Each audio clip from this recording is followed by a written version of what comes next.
Buenas tardes, mi nombre es Daisy Viviana Muñoz Tamayo, soy estudiante de octavo semestre de Administración en Salud Ocupacional de la Universidad Minuto de Dios. El grupo de nosotras está conformado por 4 compañeras más, ellas son Brigitte Joana Castillo, Diana Paola Lerma, Karen Gisela Valencia y María Fernanda Soto Cruz. Nosotras les vamos a dar una explicación más amplia de cuál es el enfoque cuantitativo. Existen diversos conceptos de investigación y nosotros debemos de aprender a cómo implementarlos dentro de nuestra tesis o proyecto. Es muy importante cuando se inicia esta tesis o este proyecto saber cuál es el enfoque que nosotros vamos a utilizar. El enfoque cuantitativo tiene el poder de obtener estos datos son mostrados de forma numérica, como por ejemplo con estadísticas o porcentajes. Esto lo que nos quiere decir es que nos basaremos en hechos objetivos, comprobables y verificables en anteriores teorías o antecedentes para desarrollar nuevas explicaciones. Tenemos el método cualitativo, no vamos a enfocarnos en él ni a profundizar directamente sobre él porque queremos basarnos en la explicación del método cuantitativo, pero a diferencia de este es muy distinto porque no busca comprobar la realidad objetiva, sino que busca descubrir otra nueva realidad, explicarla de una forma diferente, interpretar todo el proceso y dar un inicio a nuevos estudios. Como lo dijimos anteriormente, nos vamos a centrar en lo que es el enfoque cuantitativo. Este enfoque tiene una serie de fases o de procesos que van secuencialmente y así deben de ser respetados. Uno seguido tras el otro debe de tener un consecutivo para poder realizar todo este proceso. La fase número 1 es la idea como tal. Necesitamos un por qué vamos a realizar esta investigación.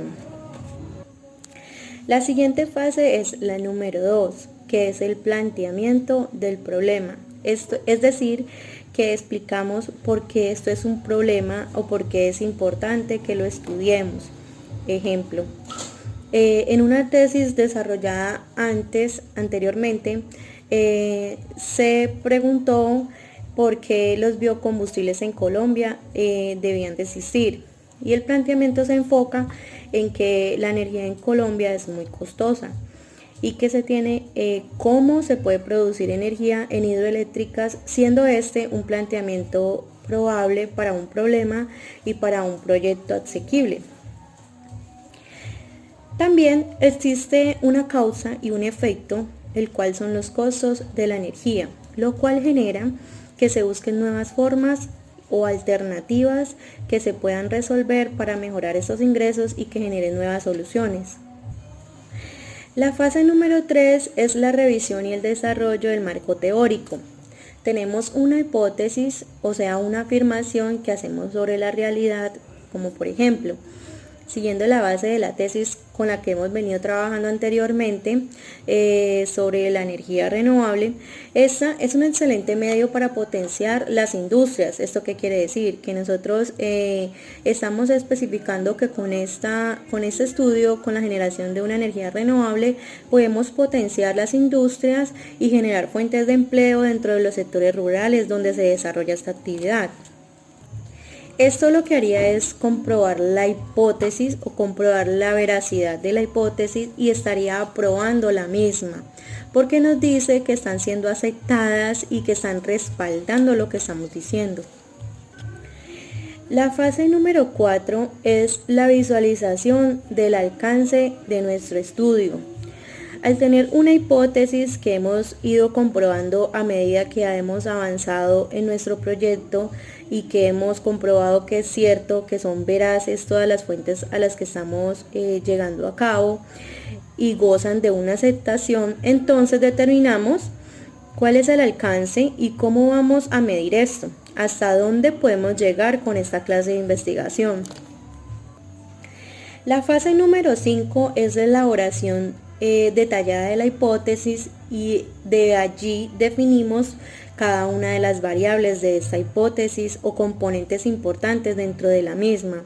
como por ejemplo, las energías, hablando del tema anterior de la tesis, de todo lo que hemos venido desarrollando sobre energías renovables, las energías renovables son un excelente medio para desarrollar sectores rurales.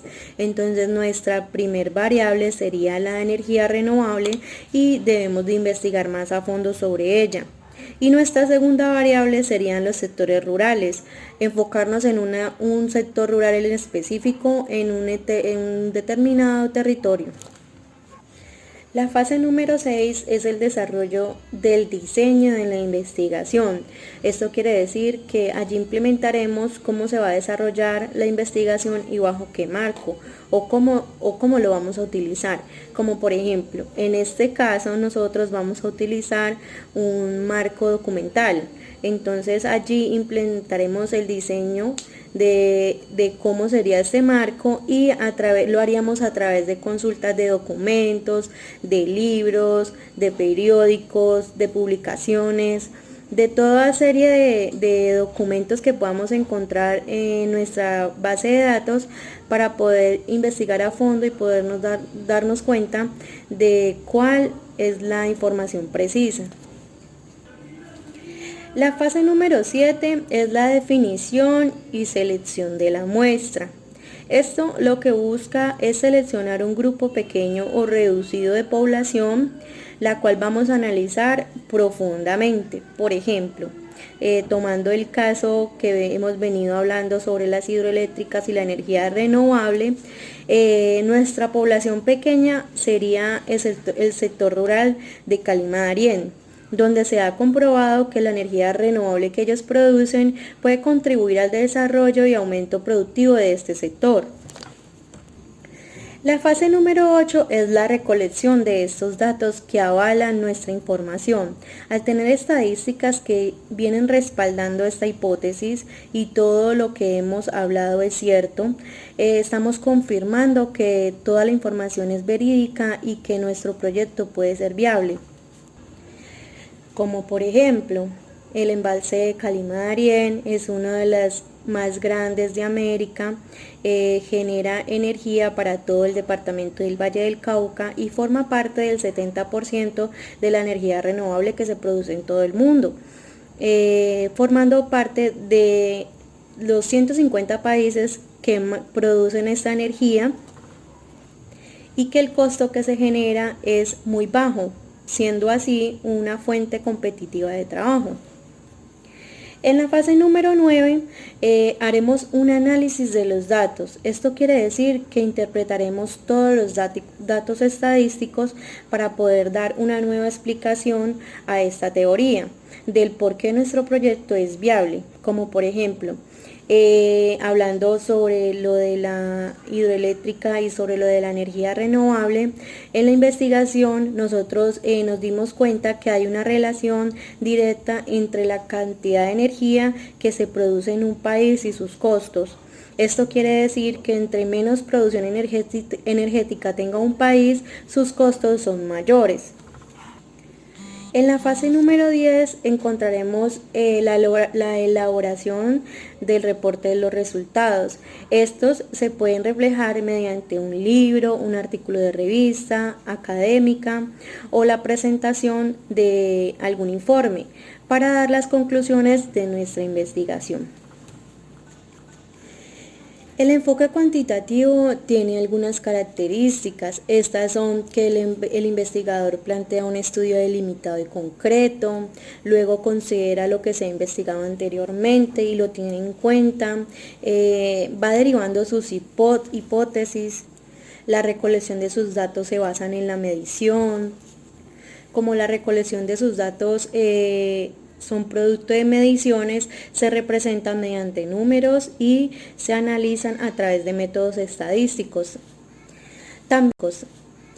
También se busca tener el máximo control sobre toda la información que se tiene presente y se busca tener otras explicaciones posibles, que también puedan ser desechadas o que puedan ser acertadas, para poder minimizar el error al máximo. Esta investigación cuantitativa debe ser lo más objetiva posible. Es por esto que siguen un patrón o un proceso establecido y las decisiones críticas se efectúan antes de recolectar los datos. La meta fundamental de este enfoque cuantitativo es la construcción y demostración de las teorías que hemos realizado. Y con esta serie de características podemos lograr llevar a cabo el desarrollo de un enfoque cuantitativo que sea exitoso para nuestra investigación.